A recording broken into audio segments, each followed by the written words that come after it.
Belajar. Halo Ibu dan Bapak Guru hebat, saya Hermi Syafruddin dari SMP Negeri 1 Bontang.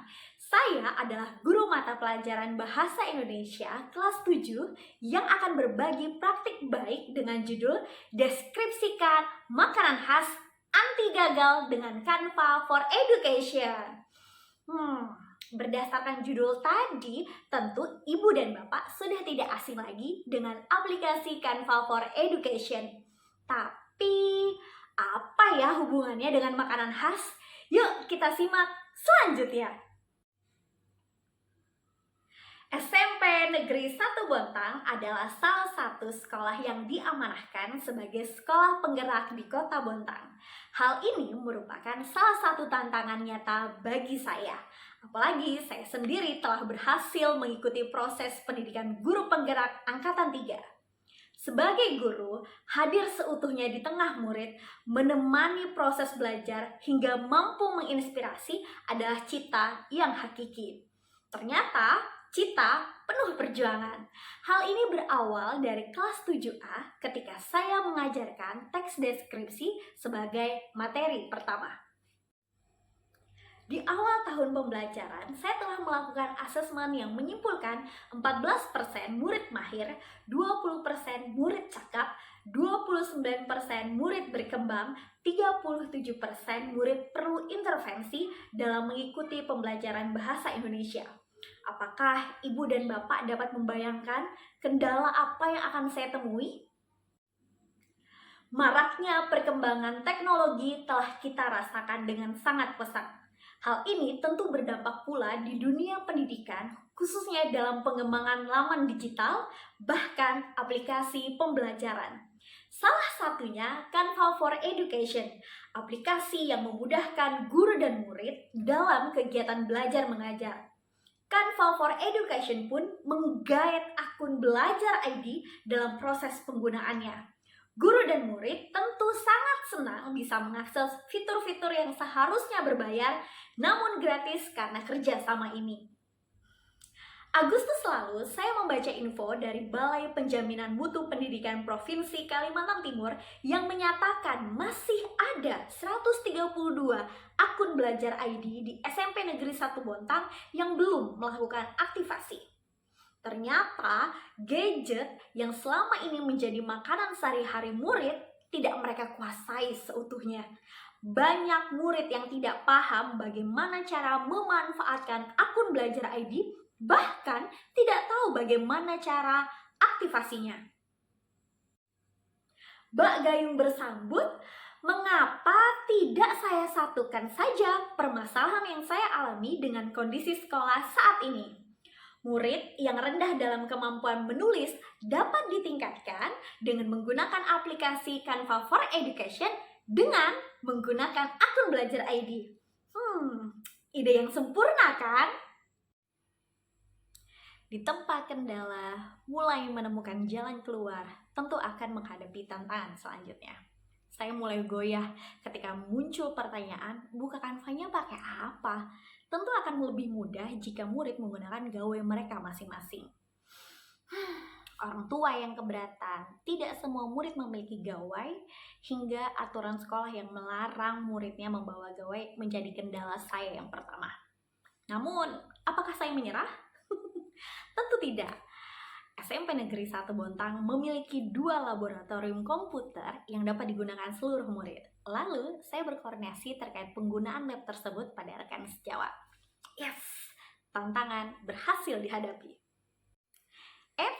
Nanti dulu. Selesai tantangan 1, muncullah tantangan yang kedua. Walau murid sangat terbiasa dengan gawai, ada beberapa di antara mereka yang baru melihat secara nyata wujud komputer yang ada di laboratorium.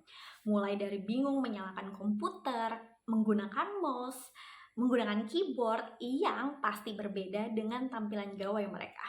Muncullah pertanyaan, Bu, apa yang dipencet supaya huruf-hurufnya besar? Bu, ini dikliknya pakai kiri yang kanan. Nah, ini dia nih. Inilah yang menjadi alasan mengapa saya perlu melakukan praktik baik ini.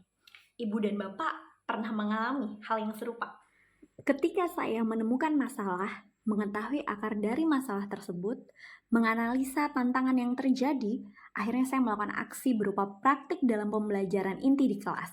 Strategi yang saya gunakan dalam mengatasi murid yang rendah dalam kemampuan menulis teks deskripsi adalah dengan menggunakan aplikasi Canva for Education yang nantinya akan diakses dengan akun Belajar ID.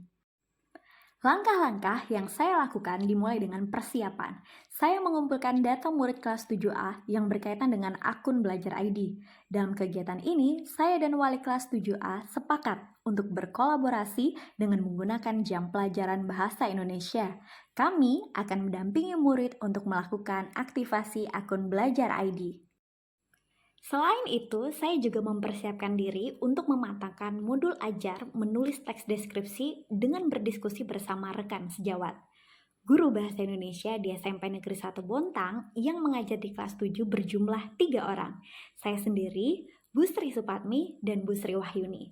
Dalam komunitas belajar kami, tak jarang kami berdiskusi dan saling konsultasi dengan keragaman kendala dan tantangan yang kami temui di kelas selama proses pembelajaran. Karena kami mengampu mata pelajaran dan jenjang yang sama, tak jarang kami saling berbagi praktik baik dan bertukar tips and trik di kelas, termasuk dengan kendala yang saya alami saat ini serta rencana yang akan saya lakukan. Setelah seluruh persiapan selesai, tibalah jam pelajaran bahasa Indonesia yang telah saya sepakati bersama wali kelas 7A, Bu Suci Natalia. Setelah melakukan persepsi, memberikan pertanyaan pemantik, saya mulai mengingatkan tujuan pembelajaran yang masih sama dengan pertemuan sebelumnya. Saya dan murid juga telah menyepakati teks deskripsi yang dibuat adalah tentang makanan yang disukai. Murid juga telah memahami unsur-unsur apa saja yang ada dalam teks. Pada kegiatan inti, saya memperkenalkan komputer dan alat-alat pendukungnya. Saya didampingi wali kelas yang merangkap dokumentasi, membantu murid untuk menyalakan komputer, menggunakan mouse, serta keyboard, lalu melakukan aktivasi akun Belajar ID. Setelah semua murid melakukan aktivasi akun Belajar ID dan login di halaman Google Chrome, saya mengajak murid untuk menyusuri laman Canva dan masuk dengan menggunakan akun Belajar ID mereka masing-masing. Setelah semua murid berhasil, saya mulai mengenalkan fitur-fitur yang ada di dalamnya. Saya menyampaikan ragam desain yang bisa murid gunakan dalam mendukung tugas-tugas mereka sebagai pelajar, termasuk membuat teks deskripsi. Saya mengajak murid untuk membuat sebuah proyek dengan memilih desain sesuai dengan kata kunci makanan yang ingin mereka deskripsikan. Setelah itu, murid akan menyunting dengan mengganti judul, membuat deskripsi tentang makanan yang dipilih, menambahkan gambar, menggeser konten, mengatur tata letak, hingga berhasil mengunduh teks deskripsi yang telah mereka buat. Selama proses pembelajaran dapat dilihat antusiasme yang murid pancarkan mulai dari kecanggihan dari fitur-fitur yang ada hingga desain menarik yang sangat menghibur. Tak sedikit gelak tawa terdengar di beberapa sudut ketika mereka asik memilih elemen. Tak jarang pula terdapat momen hening penuh konsentrasi ketika mereka berusaha mengetikkan apa saja yang mereka lihat, dengar, dan rasakan jika berhadapan dengan makanan yang mereka sukai. Ini dia tujuan pembelajaran kali ini. Ibu dan Bapak bisa bayangkan kan betapa serunya belajar kali ini? Dari sekian pengalaman yang saya ungkapkan, pembelajaran dari proses tersebut adalah tak ragu untuk mencoba. Dengan maraknya perkembangan teknologi dan luasnya sumber referensi merupakan senjata yang dapat kita gunakan untuk meningkatkan kualitas pembelajaran di kelas. Siapa yang akan memulai? Apakah Ibu dan Bapak siap menjadi praktisi pendidikan? Mari kita bergandengan tangan lebih erat, berjalan beriringan untuk mencapai tujuan pendidikan nasional mencerdaskan kehidupan bangsa. Salam Merdeka Belajar!